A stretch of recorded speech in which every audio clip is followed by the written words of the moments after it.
Mr. Patterson here, and in this video we're going to be discussing limiting reactants. Alright, first off, let's define what a limiting reactant is. Anytime we have a chemical reaction, we put reactants together in order to have the reaction proceed. Alright, the limiting reactant is the reactant that is completely used up during the chemical reaction. Alright, I'm going to stress that the limiting reactant is completely consumed. Once that reactant is gone, the reaction can no longer proceed.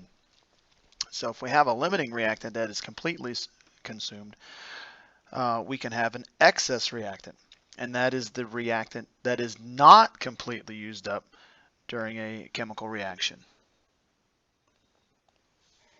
All right, I want to stress that it is not completely consumed or used up during the chemical reaction. All right, so you can think of this as a leftover. Whatever is left over is the excess reactant.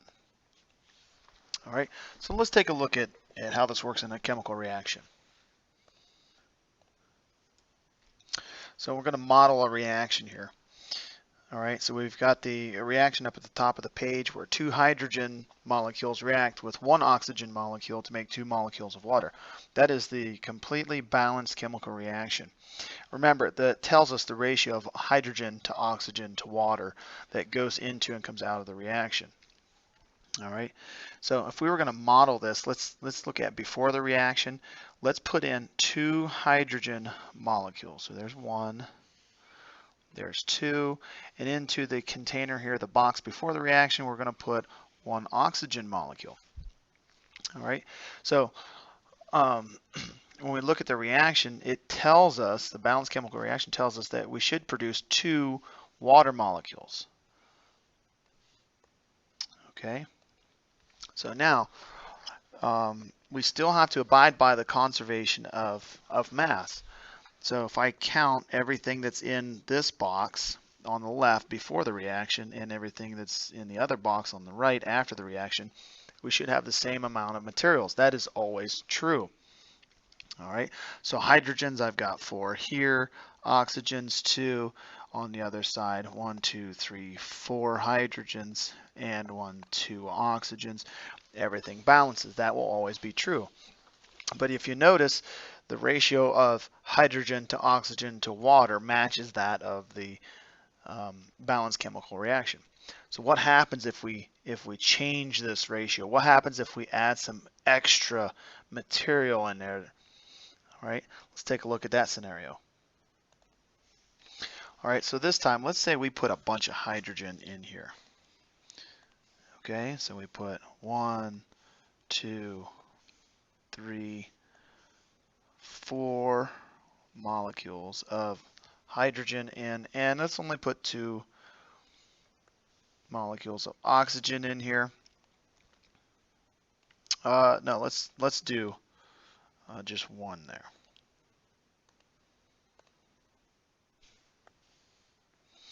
All right, so what can we make? Well, I can make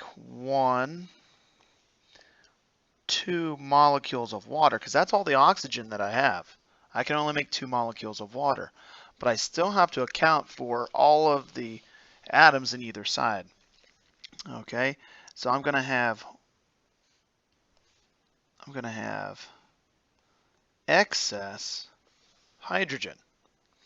So these hydrogens right here do not get used up. These are excess. Okay, they're extra beyond what we need. All right, so the oxygen in this case would be the limiting reactant. And let's go back and just double check, make sure we're abiding by the law of conservation of mass. So let's count our hydrogens and oxygens on the reactant side.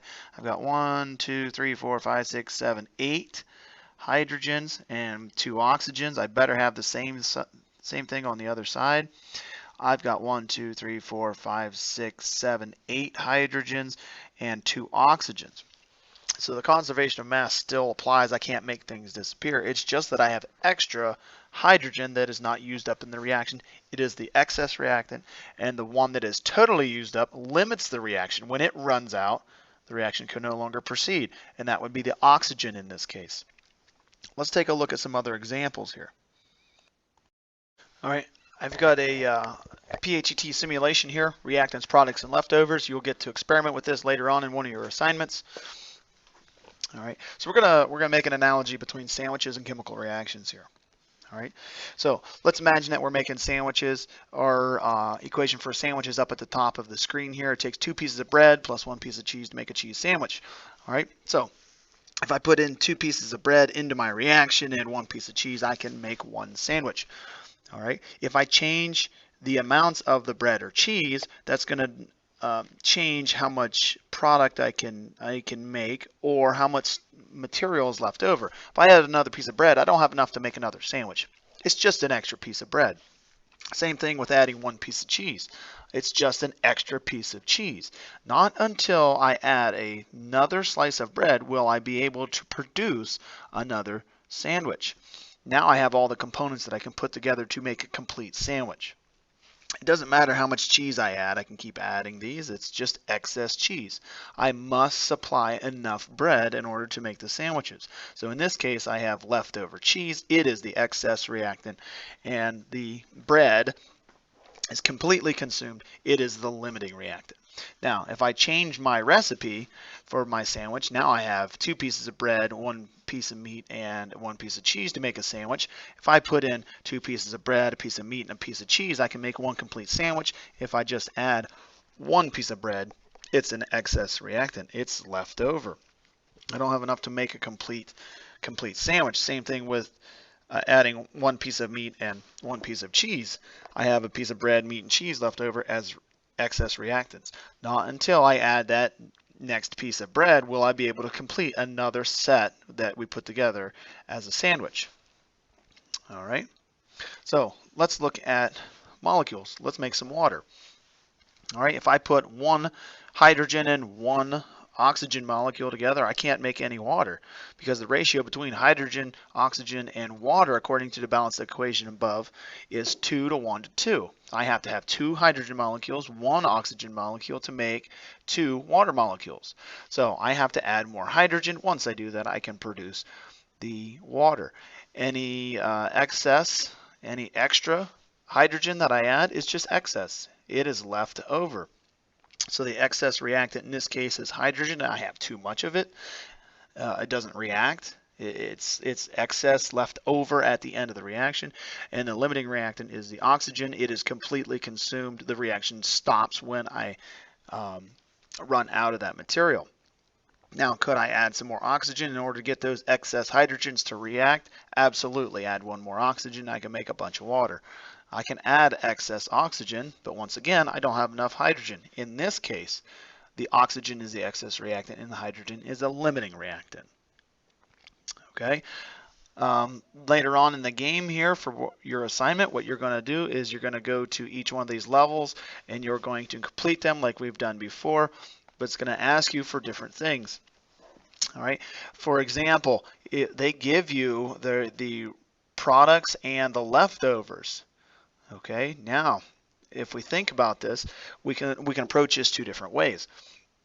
One, we can just apply the conservation of mass. I can count the number of nitrogen molecules on the right hand side and make that match on the left hand side. So I've got 2, 4, 6, 8. So that means I better have 4 nitrogens on the left hand side, on the reactant side. On the product side, I see 1, 2, 3, 4 times 3, that's 12 hydrogens. So that better be 6 hydrogens here. Check it. All right, I've got it balanced. What's another way that we could do that? Well, let's look at another problem here. Okay, I can look at the balanced chemical equation. And on my products, I see I have 1 oxygen, 2 fluorines. Well, my ratios up at the top is 1 to 2, so that means I have to have 1 of these OF2, oxygen difluorides, according to my balanced chemical equation, and I have to have 1 water. Now I have my leftovers, I have oxygen difluoride. I have 2 of those excess, so I just add those to the reactant side.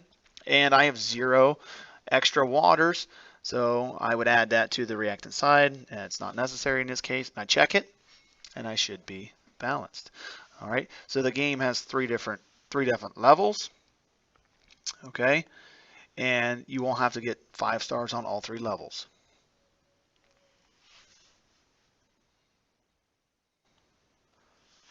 Let's quickly recap everything. A limiting reactant is a reactant that is completely used up during a chemical reaction. It stops the reaction when it is completely consumed. An excess reaction, a reactant, is the reactant that is not completely used up during a chemical reaction. It is what's left over, what's not used in the reaction. All right, and in order to determine what is the limiting or excess reactant, we have to look at the coefficients of the balanced chemical equation to determine how much we need of each reactant.